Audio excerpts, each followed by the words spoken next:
네, 반갑습니다. 예, 안녕하십니까. 부산 동래구 온천동 금정마을 무량사 법천입니다. 법천 스님과 함께하는 불교 공부방 밴드에서 매주 화요일, 수요일 저녁 7시부터 8시까지 라이브로 찾아뵙고 있습니다. 부처님 말씀, 부처님 경전, 강독회를 하고 있는데요. 매주 화요일에는 아함경, 매주 수요일에는 미란타왕 문경을 함께 공부하고 있습니다. 오늘 불기 2568년 3월 26일 화요일은 아함경 33번째 시간을 함께 하겠습니다. 먼저 3기의례부터 시작하도록 하겠습니다.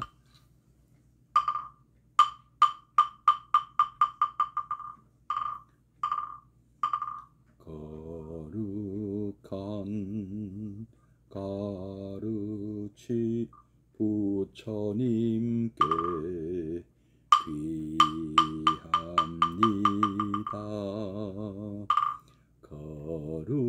거룩한 가르침에 귀합니다. 거룩한 승가에게 귀합니다.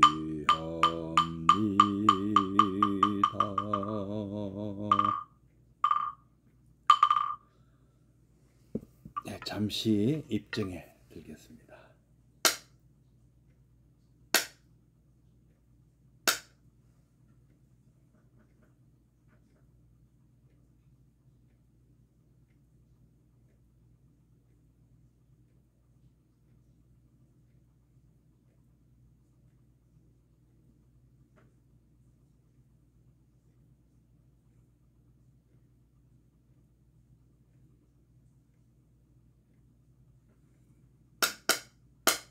네, 입증 바로.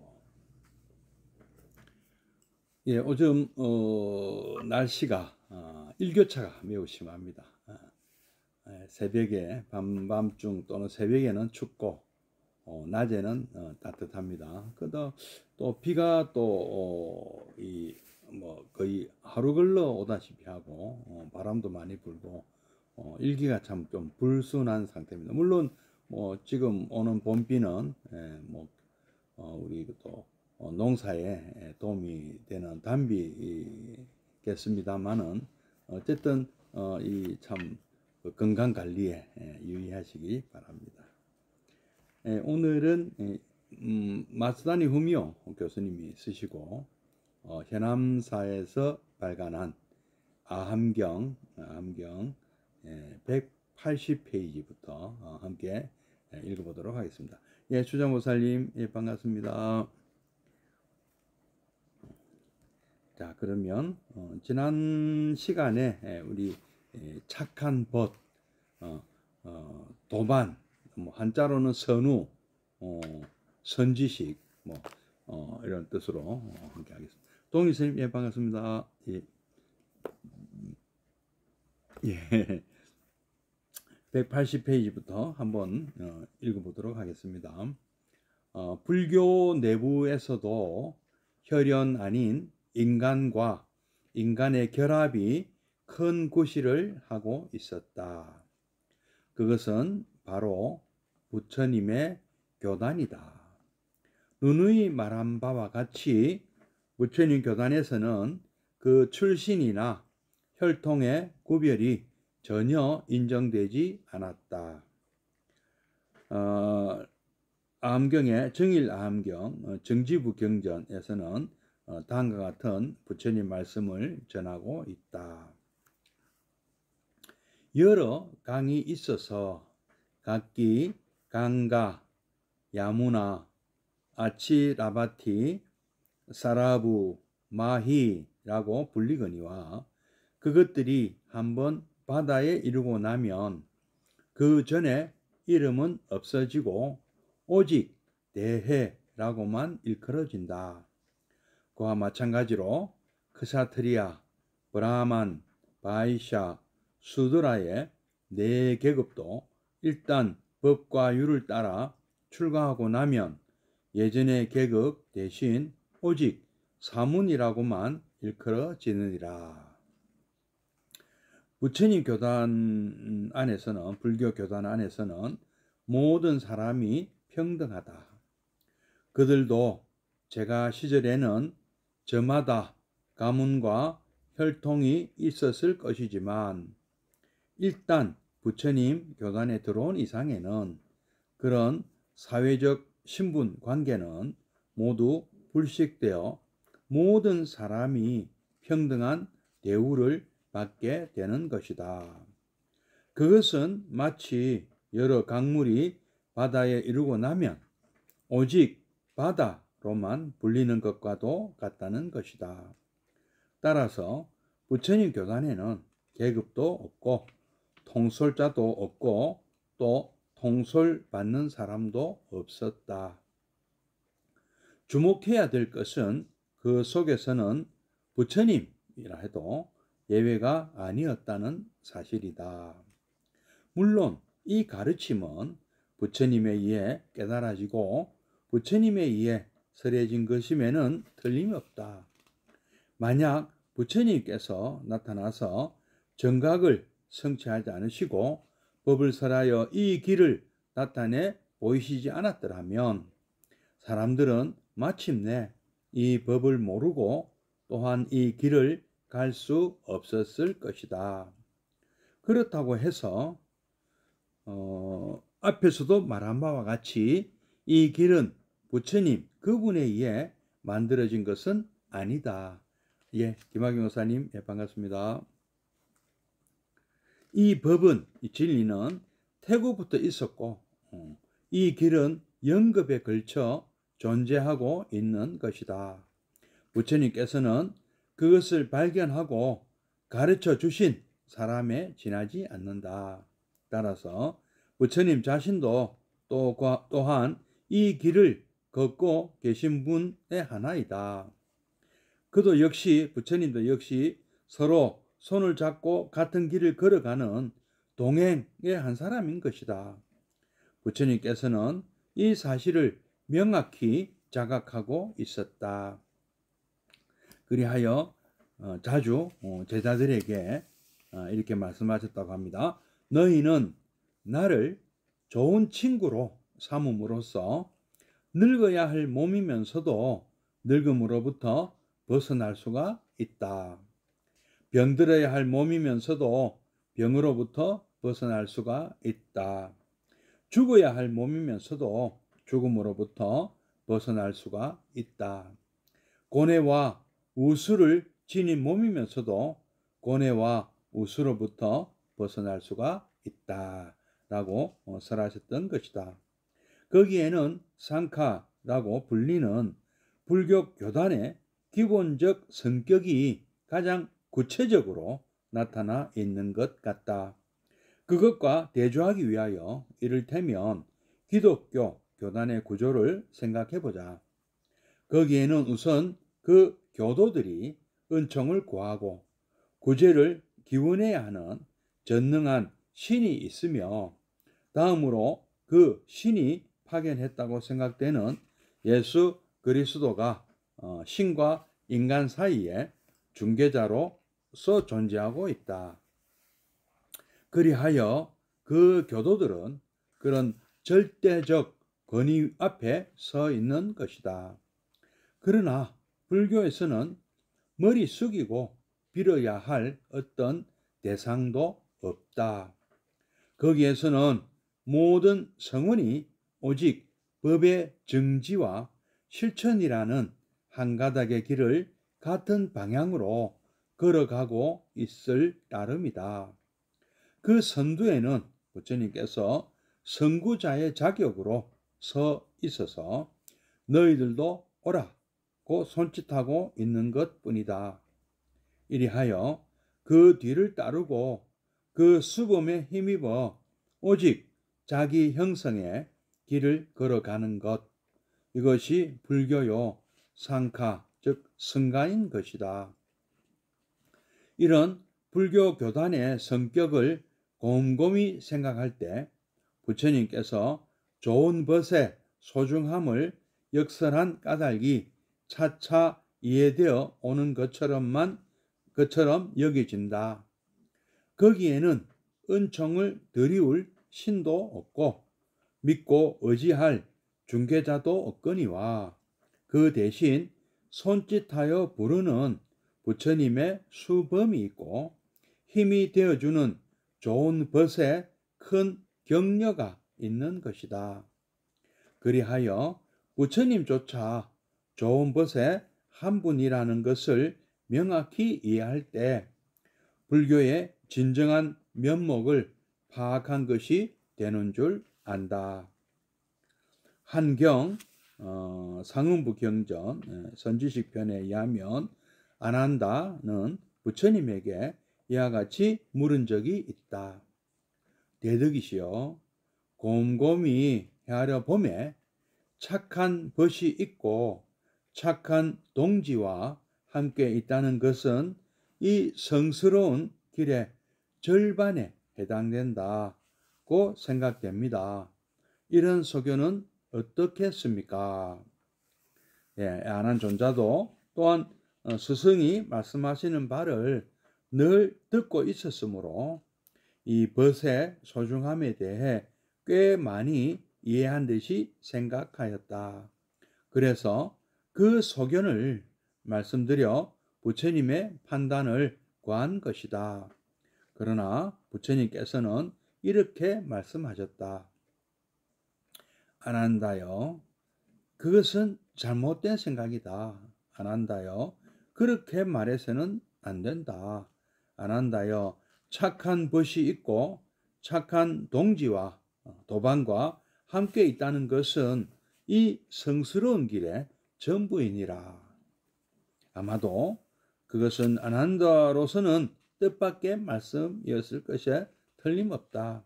그는 착한 벗의 뜻을 곰곰이 생각한 끝에 그것이 이 길의 절반에 해당된다고 하면 지나치지 않을까 주저하면서 이 질문을 했던 것이다. 그런데 부처님의 판단은 그것으로도 아직 부족하다는 것이다. 하기야 부처님 제자 중에도 같은 문제에 관해 그것은 이 길의 전부라고 해도 되겠느냐고 물은 사람이 있기는 있었다. 사리푸타의 경우가 그렇다. 옳거니 사리푸타여, 옳거니 사리푸타여, 그 말이 옳으리라. 착한 벗이 있고 착한 동지와 함께 있다는 것은 바로 이 성스러운 길의 전부이니라. 이것이 찬탄의 말씀과 함께 사리푸타에게 내린 부처님의 판단이었다. 상응부 경전 사리불이라는 제목의 경이 전해주는 이야기이다. 돌이켜보건대 나는 이 장을 내 불민함에 대한 고백으로 시작하여야 했다.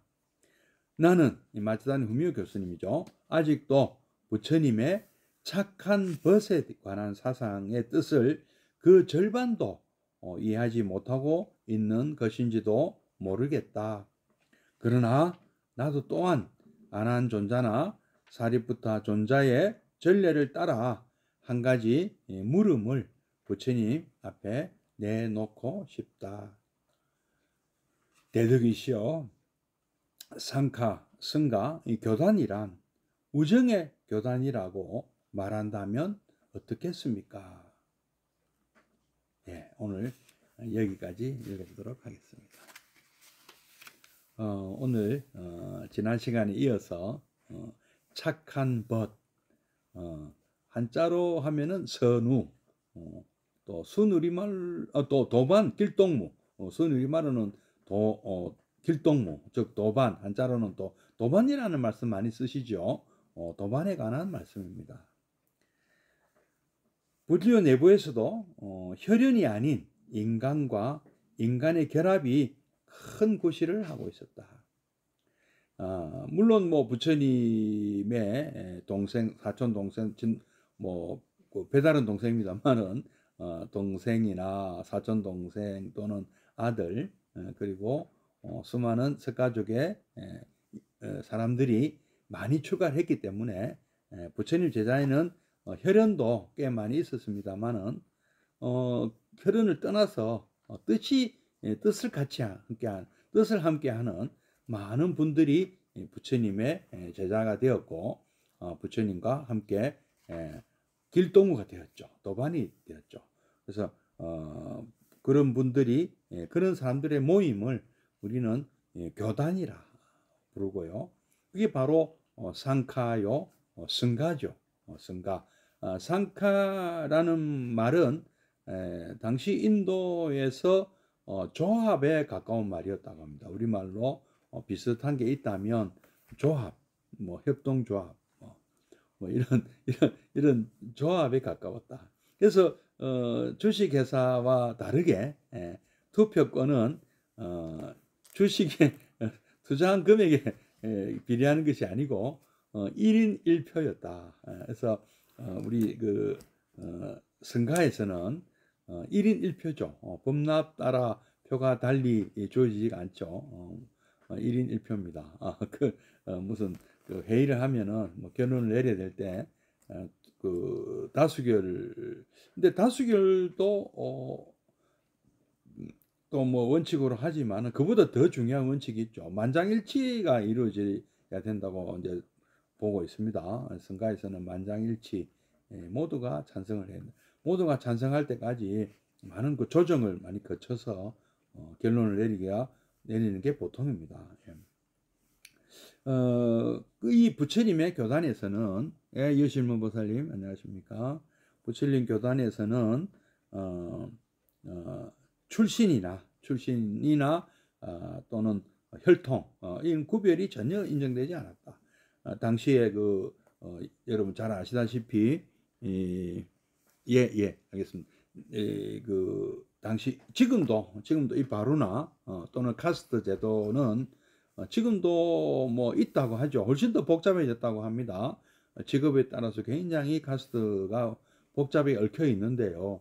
크게 뭐 나누면 그때 부처님 생전 당시에도 뭐 크샤트리아, 뭐 브라만, 바이샤, 수드라 이런 계급이 있었다고 하고, 이런 계급은 출가 전에는 계급이 있다 하더라도 출가를 했다면은 그거는 따지지 않는다. 어느 나라 출신이냐 이것도 따지지 않는다. 어떤 공부를 했었느냐 뭐 전혀 뭐 학벌이나 뭐 전혀 학벌 그런 개념이 있는지 모르겠습니다만은 전혀 따지지 않는다. 어느 나라 출신. 근데 나중에 보면 조금 그런 끼리끼리 모이는 게 전혀 없었던 건 아닌 것 같아요. 그러나 적어도 부처님 앞에서는 그런 걸 따지지 않는다. 이렇게 또 부처님 말씀하셨다고 합니다. 당시 그 인도 대륙에는 여러 강이 있다. 마치 우리 한반도에 뭐 압록강, 두만강, 한강, 낙동강, 뭐 영산강, 금강, 뭐 이런 여러 가지 청천강, 뭐 강이 많이 있듯이 그 거대한 인도 대륙이 얼마나 강이 많았겠습니까? 여러분 잘 아시는 겐지스강, 강가라고 불렀습니다. 이제 인도 사람들은요. 이 강가를 또 중국 사람들은 항하라고 불렀어요. 항하. 좀 묘하게도 강가에서 강은 우리나라에도 강이라 하잖아요. 큰 강을 강이라 하지 않습니까? 중국에도 강이 있죠. 장강이라 하죠. 뭐 흔히 양스강이라고도 하는데요. 장강, 강하면 장강이고요. 강남에 흐르는 장강이고, 그다음에 강가 할 때 가가 중국 사람들은 하라고 또 번역을 했거든요. 하는 또 황하라고, 또 이 화북 지방에 흘러가고 있는 큰 강이 황하강이 있지 않습니까? 그러니까 강가라는 말에서 이게 다 강이나 하가 온 건지 그거는 잘 모르겠습니다만은 겐지스라는 것은 그 강가라는 말을 알파벳으로 쓰고 그것을 영국 사람들이 겐지스라고 읽은 거죠. 근데 인도 가면은 그걸 강가라고 부른다고 합니다. 강가강, 뭐 야무나강, 아치라바티강, 뭐 사라부강, 마히강 이런 강들이 큰 강들이 이 인도양으로 아라비아해나 인도양으로 흘러 들어갔겠죠. 그래서 한번 바다에 이르면 뭐 어느 그 강물 물방울들이 너는 어느 강에서 왔냐고 묻습니까? 뭐 다 인도양 바다에 다 인도양이라 불리는 거죠. 큰 바다 물이다 이렇게 불리는 거지 않습니까? 그와 마찬가지로 부처님 말씀이 그러셨다는 거죠. 이전의 이름은 이제 다 없어진다. 우리 이제 또 우리 스님들도 출가하면 더 이상 그 성명을 쓰지 않지 않습니까? 뭐 모르겠습니다. 그저 은행 계좌 만들 때는 쓰는지 모르겠지만 웬만하면 잘 안 쓰고 우리 그 불명으로 본명 또는 불명으로 불리시죠, 그죠? 예. 마찬가지로 이름은 없어지고 전부 이제 이 승가의 이론으로 불명 받아가지고 똑같은 전 그걸 따지지 않는다. 양반이니 상놈이니 뭐 어디 출신이니 이런 거를 따지지 않는다. 근데 뭐 문정은 따지더라고요. 문정은 따지는데 그거는 이제 들어와서 생긴 거니까 그 전에 그거는 따지질 않는다. 그래서 일단 법과 율에 따라 출가를 하고 나면 예전의 계급 대신 오직 사문이라고만 일컬어진다. 사문이라는 말은 또 바라문, 브라만에 대한 그러니까 브라만을 한자로는 바라문이라고 또 적거든요. 근데 사문도 한자로 인도 말을 한자로 바꾼 거죠. 이거는 사람하나라는 뜻이 있는데요. 뭐 열심히 하는 사람이라는 정도의 뜻이었다고 하는데요. 브라만이 아닌 어떤 행각 승려, 출가 수행자들을 의미한다고 했고, 그러니까 불교 승려만을 사문이라 한 것은 아니었습니다. 그러나 이제 우리나라 같은 경우는 사문이 불교 승려밖에 없으니까 사문하면 뭐 이 스님들을 의미하게 되는 뜻으로 쓰이고 있는 것이죠. 부처님 이 불교의 교단 안에는 모든 사람이 평등하다. 예, 맞습니다. 또 사찰에서는 법납이 많은 스님 뭐 또 다 참 그 의식주가 평등하죠. 물론 그 방장 스님 방은 좀 크지만은 그도 크지가 않죠. 방장할 때 그리 크지가 않습니다. 근데 어쨌든 모두가 적어도 대원칙은 평등하죠. 똑같이 먹고 뭐 똑같이 자고 뭐 똑같이 입고 이게 대원칙입니다. 대원칙이죠. 평등하다. 그리고 의결권도 똑같이 한 표고 발언권도 똑같이 한 표고. 그들도 제가 시절에는 저마다 가문과 혈통이 있었을 것이지만 일단 부처님 교단에 들어온 이상에는 그런 사회적 신분 관계는 모두 불식되어 모든 사람이 평등한 대우를 받게 되는 것이다. 그것은 마치 여러 강물이 바다에 이르고 나면 오직 바다로만 불리는 것과도 같다는 것이다. 따라서 부처님 교단에는 계급도 없고 통솔자도 없고 또 통솔받는 사람도 없었다. 주목해야 될 것은 그 속에서는 부처님 또한 예외가 아니었다는 사실이다. 실제로 부처님께서 나는 너희들의 통솔자가 아니다고 하셨지 않습니까? 그때 이제 뭐 다들 그렇게 생각 안 했지만은 적어도 부처님께서는 그렇게 말씀하셨어요. 그리고 그 아난존자가 부처님께서 대반일반경에 그런 얘기 나오지 않습니까? 아난존자가 부처님께서 나이가 이제 79, 80대 다 돼 가시면서 한번 크게 앓으셨다고 합니다. 근데 거의 뭐 아이고 이거 참 부처님 이러다가 열반에 드시는 거 아닌가 하고 걱정이 될 정도로 심하게 앓으셨는데 깨어나셨어요. 깨어나셨는데 아난존자가 이번에 저는 걱정 안 했습니다. 걱정해놓고 이번에 스님께서 그렇게 아무런 유언도 안 남기고 그렇게 열반에 드실 리는 없을 것이다. 인멸하시려고는 생각 안 했다. 왜 그런 생각을 안 했냐 하니까 후계자를 지명하지 않으셨다. 만약에 혹시 뭐 반열반 드시면 나 대신에 누구 말을 들어라 하고 지명을 하셨을 건데 그런 일이 없었기 때문에 저는 뭐 이번에 그런 안 좋은 그런 불상사는 없을 것이다 하고 생각했습니다. 그러니까 내가 어째서 그런 너희들의 지도자가 내가 아니다 이런 말씀하셨어요. 그 이제 좀 그 181페이지 나오잖아요. 너희는 나를 좋은 친구로 삼음이라고 하셨어요. 좋은 친구, 나는 여러분들에게 좋은 친구다. 이 선지식이란 말이 이제 여기서 나온 거죠. 나는 여러분들의 선지식이다. 선지식, 여러분들의 친구다. 여러분들의 선우다. 여러분들의 버부다. 여러분들의 도반이다. 여러분들의 길동무다. 나는 이미 있는 옛길을 여러분들에게 가르쳐 줬을 뿐이다. 그 옛길은 원래부터 있던 길이다. 그 길을 내가 잘 이렇게 정리를 해서 팔정도라는 8차선 고속도로를 내가 딱 정비해서 여러분들에게 내가 소개해 준 것이고 여러분과 나는 그 길을 가는 사람들이다. 여러분들은 나의 길동무고 나는 여러분들을 이끄는 선지식이다. 뭐 그러니까 기껏해야 가이드다. 가이드다. 삼계 도사다. 도사라는 말이 가이드다라는 뜻이잖아요. 안내자다. 여러분들 안내자다. 이렇게 말씀하셨다고 합니다. 그러니까 참 놀라운 말씀이죠. 사실 알고 보면은요. 근데 그래서 이제 안한 존자에게 지도자, 후계자 이런 건 나는 아직 지명하지 않을 것이다. 그런 사람 필요 없다. 너희들은 의지해야 될 것은 사람에게 의지하지 마라. 사람에 의지하지 말고 너 자신에게, 너희들 자신을 의지해라. 그리고 나에게 내가 가르쳐줬던 그 진리, 사성제, 팔정도, 내가 여러분들에게 가르쳐줬던 연기법, 이거 여기에 의지해라. 그 법에 의지해라. 자귀, 법귀를 해라. 자등명, 법등명 해라.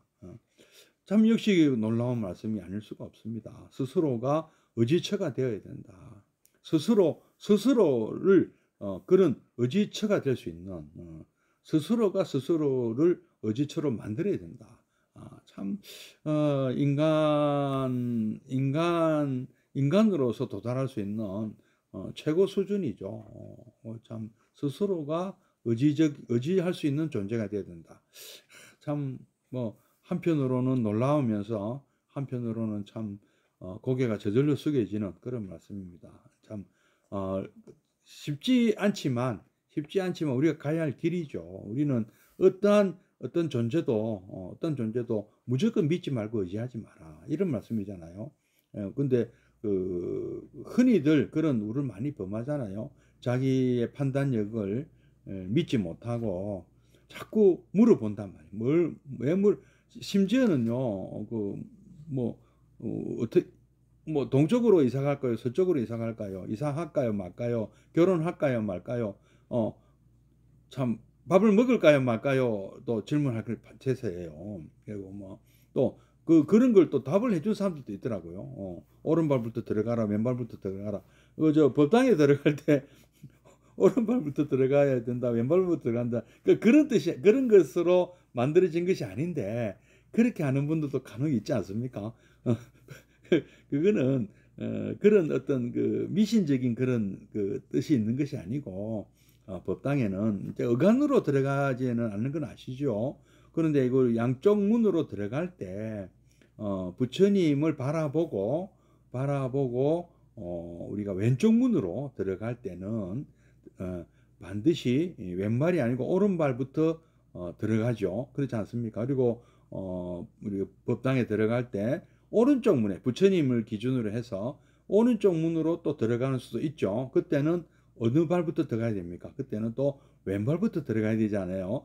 않습니까? 근데 이런 것은 그래 하면 재수가 있고 없고 이런 게 아니고요. 그런 거 전혀 관계가 없고 다만 부처님을 등지지 않는 방향입니다. 그러니까 오른쪽 문으로 들어갈 때 오른발로 들어가 버리면은 약간 부처님을 등지는 느낌을 준단 말이에요. 그러니까 그래서 왼발부터 들어가는 거예요. 왼발부터 들어가고 반대로 부처님을 바라보고 왼쪽 문으로 들어갈 때는 오른발부터 딛는 겁니다. 그러니까 그것은 아무런 미신적인 의미가 있는 것은 아니고 부처님에 대한 그 예경의 표현입니다. 예, 그렇게 하는 것일 뿐입니다. 근데 뭐 그렇게까지 지시를 하는 사람들이 또 있습니다. 이리 가라 저리 가라 이래라 저래라. 근데 그 한번 그거 그리 안 하면 큰일 나는 줄 아는 사람들한테는 일거수일투족을 그 조정당할 수가 있어요. 사람한테요. 그거를 가스라이팅이라는 그 용어도 있지 않습니까? 어떤 사람한테 뭐 의지를 하다 보면은 모든 것을 다 의지하게 돼요. 그러면 그 사람은 이용당할 그 가능성이 많지 않습니까? 사람들이 유명한 그 부처님 당시에 유명한 얘기 있지 않습니까? 그저 앙굴리마라 얘기요. 앙굴리마라 같은 경우 스승에게 조종당했잖아요. 가스라이팅 당한 거잖아요. 그래가지고 사람을 갖다가 막 죽이고 그랬지 않습니까? 그리 똑똑하고 그 훌륭한 청년도 그렇게 당할 수가 있습니다. 그러니까 그 부처님께서는 그런 삶을 살아서는 안 된다고 하신 거죠. 운명이든 실이든 뭐 어떤 것에도 의지하지 말라고 하시죠. 스스로가 의지처가 돼야 된다. 그런데 참 우리 뭐 저를 비롯해서 우리 대부분의 우리 그 참 범부들은 뭔가 의지처를 찾게 돼 있습니다. 그래서 관세음보살도 찾고요, 아미타불도 찾는 거잖아요, 솔직히. 그러나 그 목적은 내가 아직은 자신이 없어서 찾는 것이지, 궁극적으로는 우리가 스스로가 관세음보살이 돼야 되는 겁니다. 부처님이 되셔야 되는 거예요. 성불하셔야 되는 거죠. 그게 궁극적인 목표가 돼야 되는 것이죠. 어디까지나 그것은 우리가 마치 그 어린이들이 미성년자죠. 성년이 되어서 완전히 자립하기 전까지는 부모님께 의지할 수밖에 없지 않습니까? 뭐 이제 나 키가 다 커서 엄마보다 힘이 세 해서 사춘기 소년이 자립할 수 있습니까? 힘만 세졌지 뭐 그 경제적인 자립이 안 되잖아요. 그 정신적이나 경제적이나 여러 가지 면으로 보면은 뭐 한 나이가 한 뭐 20대 30대 어느 정도 차야 자립이 가능하지 않습니까? 그렇다고 또 40, 50대도 자립 안 하고 있어도 안 되는 것이고요. 그러니까 바로 그런 것을 부처님께서 원하시는 것이죠. 너희들도 성숙한 어른이 되어야 된다. 우리 가정으로 치면은요, 어디까지나 어린애로 남아있을 거냐, 미성년자로 남아있을 거냐, 정신적인 미숙아로 남아있을 것이냐, 경제적 미숙아로 남아있을 것이냐, 육체적 미숙아로 남아있을 것이냐. 그러니까 우리는 육체가 먼저 자라고, 그 다음에 정신도 자라고, 그 다음에 어느 선이 되면 또 경제적인 자립도 해야 되지 않습니까? 그런 과정을 거쳐서 스스로가 어른이 되어서 자기 인생을 헤쳐나가듯이 우리 삶도 우리는 정신적으로도 어른이 되어야 되는 것이죠. 영원히 어린이로 남아있을 것이며 영원히 중독자의 삶을 사실 건 아니지 않습니까? 부처님께서 원하시는 것은 바로 그런 모습이죠. 그래서 우리는 아직은 우리가 불자로서 부처님의 자녀로서 부족한 면이 많이 있습니다만은 우리의 목표는 당당한 창공을 차고 나가는 어른 독수리가 되는 거잖아요. 자유로운 어른 독수리가 되는 거. 언제까지나 새끼로 남아서 어미새가 물어다 주는 그 먹이를 받아 먹을 것입니까? 예. 예, 그 속에서, 예, 그래서 이 부처님의 이 가르침은, 부처님께서 깨달으신 것이고, 부처님께서 또, 이 29에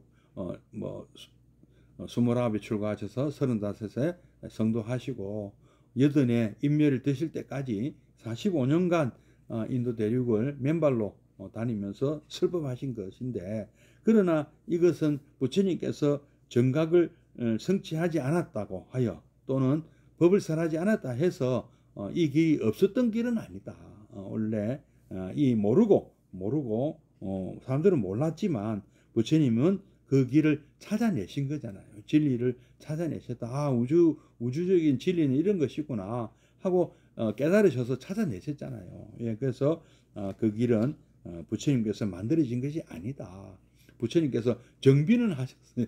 사람이 다닐 수 있는 길로 정비는 하셨어요. 원래 있던 길을. 뭐 미국 미주 대륙도 그랬더라고요. 원래 그 지금 미국의 고속도로들은 원래 있던 길이었다고 합니다. 원래 사냥꾼들이 다니던 길이라고 합니다. 그럼 사냥꾼은 또 사냥꾼들이 만든 길도 아니에요. 먼저는 동물들이 다니던 길이고 그 동물을 잡으러 사냥꾼이 다녔고 그 사냥꾼이 다니던 길로 고속도로가 놓여진 것이죠. 뭐 그런 얘기를 한번 읽은 적이 있습니다. 원래 있던 길이다. 원래 있던 길. 우리 아마 대부분의 길들이 그렇게 만들어진 길일 거예요. 이제 후대에 우리가 막 쭉쭉 뻗은 고속도로는 그러지 않을는지 모르겠습니다만은 예. 사람들은 마침내 이 법을 모르고 또한 이 길을 갈 수는 없을 것이다. 그래서 부처님께서 참 멋진 8차선 고속도로를 만드셨잖아요. 그러니까 우리는 그 팔정도라는 그 길로 가면 되는 거잖아요. 그래서 이 길은 원래부터 있었다. 이런 길은 있었는데 부처님께서는 그 길을 발견하셨고 우리가 잘 다닐 수 있도록 만들어 주셨죠. 예. 그리고 함께 가자. 부처님께서는 우리 손을 잡아주시면서 함께 가자고 하시는 거죠. 예.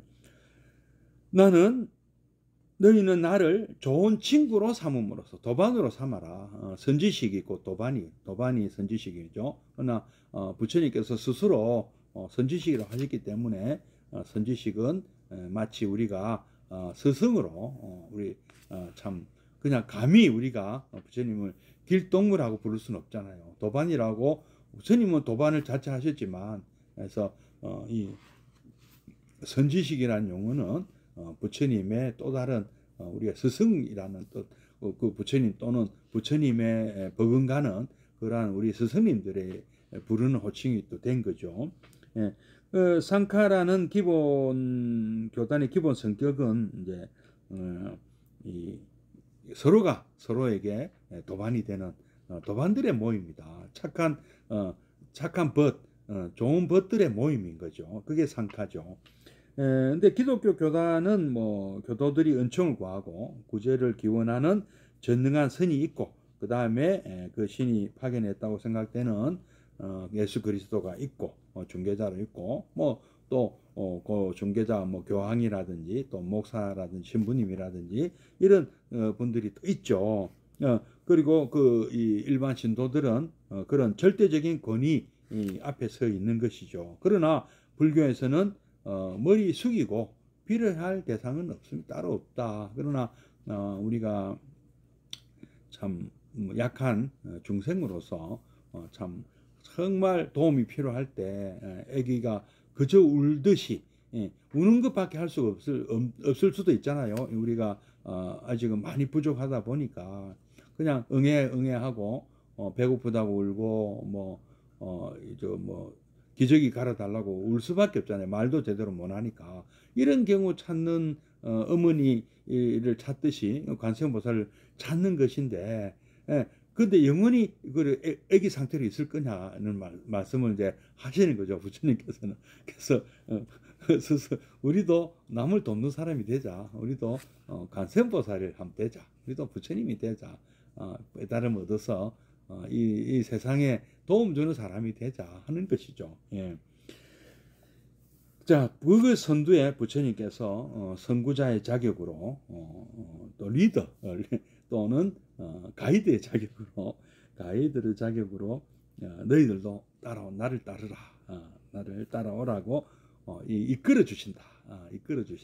그죠? 그 수금에 힘입어 오직 자기 형성의 길을 걸어가는 것. 근데 부처님이 이끌어 주시긴 하더라도 업어 주는 건 아니다. 업어 주길 바라거나 이러면 안 된다. 그런데 또 재밌는 거는 우리가 그 대승이라는 표현이 재밌잖아요. 대승은 뭐냐면은 이제 큰 탈 것을 마련했다. 여러분들 혼자 각자가 이 언덕에서 저 언덕으로 건너가는데 이 거친 이 강물을 건너가려면 혼자 힘으로는 어렵지 않느냐. 그래서 혼자 힘으로 건너가는 사람들도 있겠지만 뗏목 만들어서 1인용 뗏목. 그러니까 그 1인용 뗏목을 이제 소승이라고 부르는 거죠. 못할 것은 아닌데 원래 그 소승의 원래 우리가 소승할 때 그 소승의 원래 그 인도 말은 히나야나라는 뜻인데 이거는 타지 못할 그러니까 못한다는 뜻도 있답니다. 근데 그거는 좀 말이 안 되고요.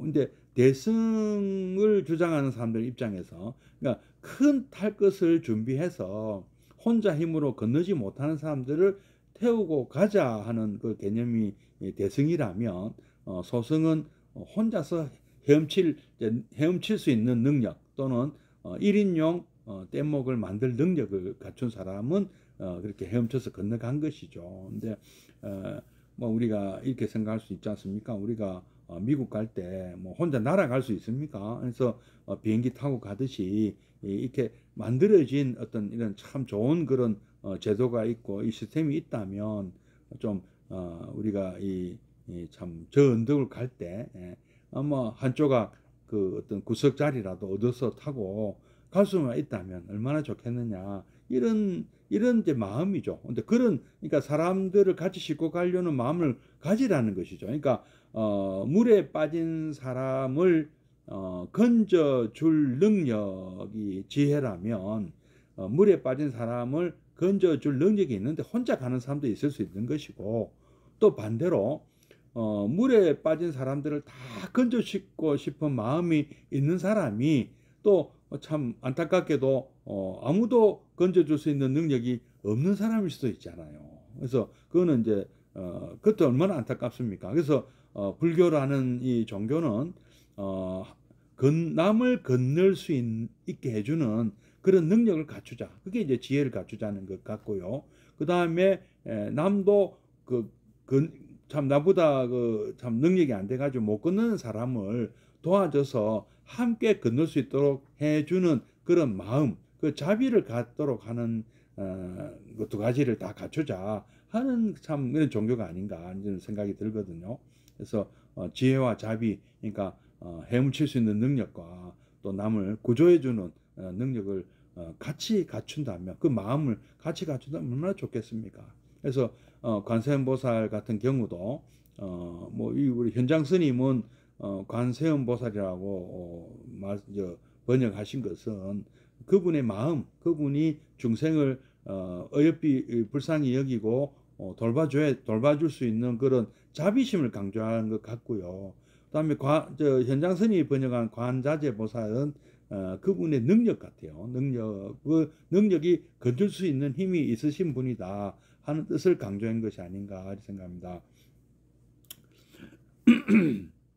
그래서 자기 형성의 길, 그러니까 우리 헤엄치는 법, 우리가 스스로는 왜 우리가 수행해야 되고 이거는 남이 우리에게 주는 게 아니잖아요. 우리가 남이 도와주는 것보다는 남을 돕는 사람이 되는 것이 낫겠죠. 우리가 우선 헤엄치는 법, 그 다음에 남을 구조하는 법, 인공호흡법 이런 거 다 배워가지고 우리는 나도 살고 남도 살리는 사람이 되어야 된다 이런 것이죠. 이런 불교 교단의 성격을 곰곰이 볼 때는 이 좋은 법, 이 도반의 소중함은 정말 뭐 참 두 번 세 번 말해 입이 아프다 할 정도로 하는 것이고요. 우리 여기 불교에는 은총을 주시는 신도 없고 그 관자재 보살은 신이 아니죠. 물론 신처럼 여겨지는 분이긴 합니다. 원래 이제 그 뿌리가 힌두교의 뿌리라고 합니다. 그런 이제 존재가 있는데 그런 존재가 우리를 도와주면 얼마나 좋겠나 하는 그런 마음에서 빌려온 것 같아요. 그렇게 보이는데 믿고 의지할 중개자도 없고 그 대신에 이렇게 손짓하고 격려해 주시는 이 부처님의 수고 모범이 있다. 그럼에도 어디냐 우리를 격려해 주시고 힘내라 하시고 우리에게 또 가르치시잖아요. 이렇게 보물지도 주셨잖아요. 팔정도로 이렇게 주셨잖아요. 그럼에도 어딥니까? 그리고 스스로 일어서서 가야 된다. 실천해야 된다. 힘이 되어주는 좋은 벗의 격려가 있는 것이다. 부처님도 역시 좋은 벗이다. 그래서 어느 날 안한 존자가 부처님께 도반의 중요성이 이 도를 이루는데 성스러운 길을 가는데 열반에 이르는데 이 절반 이상의 어떤 그런 중요도가 뭐 50% 이상이 아니냐. 과반수의 어떤 그러니까 굉장히 이제 그 안한존자 입장에서는 굉장히 중요하다고 생각하고 도반이 참 중요한 것 같은데 맞습니까? 하고 물어봤는데 부처님께서는 그 정도가 아니고 뭐 절반 정도가 아니고 전부 다 절반이 아니고 한 판이다 한 판. 한판승이다. 도반이 도반 도를 이루는데 우리가 불도를 이루고 우리가 성불하는데 부처님의 삶을 살기 위해서는 도반을 잘 만나야 된다. 도반이 없으면요, 도반을 만들어야 돼요. 만들든지 모집을 하든지 뭐 어떤 식으로든 그 부처님의 길을 갈 때는 혼자서 물론 뭐 우리가 뭡니까 물소의 뿔처럼 혼자서 갈 때가 있긴 있죠. 그러나 얼마나 좋겠어요. 한번 생각해 보십시오. 정말 마음에 맞는 그런 이 도반이 있다면 어떤 우리가 사회생활 하는데도 그렇고요, 직장생활 하는데도 그렇고요, 결혼생활도 마찬가지고요. 이 마음에 맞는 이 길동무가 있다면 얼마나 좋습니까? 직장생활, 사회생활, 군대생활, 결혼생활, 예. 그다음에 가족 간의 관계도 정말 이렇게 그 가족 간의 갈등이 있어서 힘들잖아요. 참 힘들게 하는 사람이 옆에 없는 것에도 마음에 맞는 그 삼국지의 유비, 관우, 장비 같은 도원결의하는 이런 그것도 일종의 도반이잖아요. 그런 관계, 그런 형제 같은 그런 관계, 우정의 교단. 그것도 뭐 약간 좀 경우는 다르지만 우정의 관계잖아요. 직장 같은 것도 어떤 사업을 하는데 참 뜻이 맞는 어떤 친구들끼리 모여서 우리 사업하는 것도 있지 않습니까? 근데 뭐 나중에는 자식 때 가면 깨지고 할 수도 있는데 어쨌든 그런 어떤 큰 일을 하는 데는 이런 마음 맞는 도반의 중요성은 다른 분야도 사회에서도 그렇지만 특히 이 도를 이루는데 우리가 정말 이 대중생활 할고 성가의 일원으로 대중생활 할 때는 정말 중요하다. 그리고 출가 수행자뿐이 아니고 우리 제가불자님도 마찬가지입니다. 주변에 길을 함께 가는 도반이 있으면 참 좋다. 참 좋은 정도가 아니고 그게 전부다. 그러니까 도반을 만들어야 돼. 어떻게든 늦어도. 예. 그리고 내가 먼저 훌륭한 도반이 되어줄 때 내 옆에 계신 분도 나에게 도반이 되어주실 수 있지 않겠느냐 이 생각이 됩니다. 예, 그래서 안한존자가 이 도반의 중요성은 이 성패, 거기에 성패가 달렸다. 도반이 그 성패를 거의 성공하느냐 실패하느냐 바른 길을 가는데 그는 부처님께서도 이 그 다섯 비구를 찾아서 자신의 가르침을 나눈 것도 도반을 얻기 위한 것이 아닌가 생각도 됩니다. 사실은요. 부처님 혼자서 그 깨달음을 즐기는 것보다는 자기와 뜻을 같이 하는 사람을 한 사람이라도 더 많이 만들어서 이 세상에 보다 한 사람이라도 더 많은 사람으로 하여금 이 바른 길, 팔정도 이 삶을 살도록 해서 이 세상을 보다 그 2600년 전에 정말 엄청난 혼란기에 전쟁과 약탈 그리고 대격변기에 이 참 그 혼란스러웠던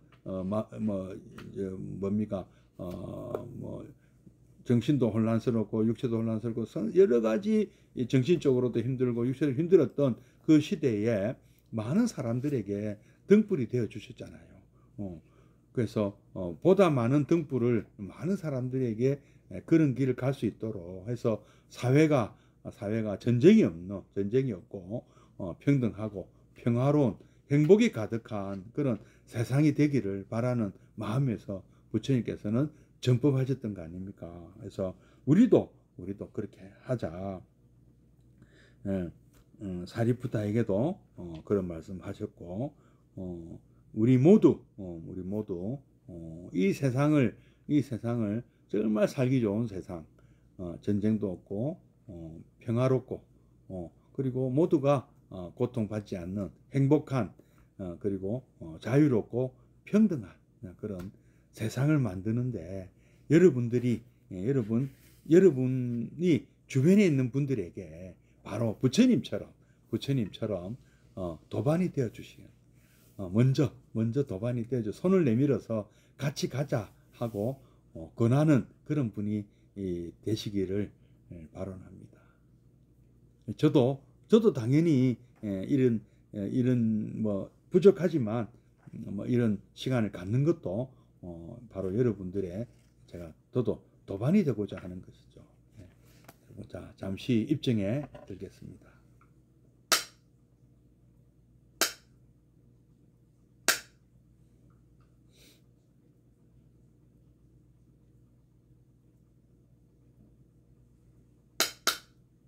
입증 바로. 사홍선하고 마치도록 하겠습니다.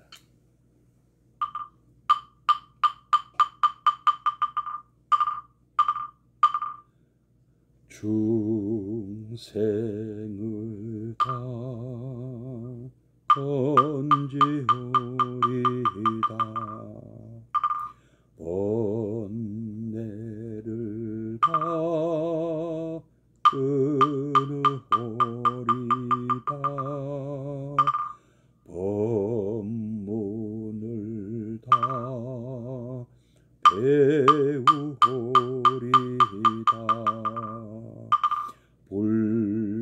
불도를 다 이루오리다.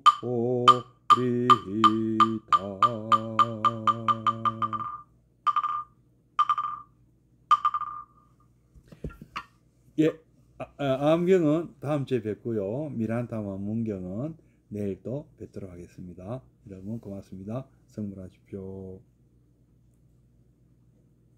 예, 예레모살님, 예, 반갑습니다. 예, 고맙습니다.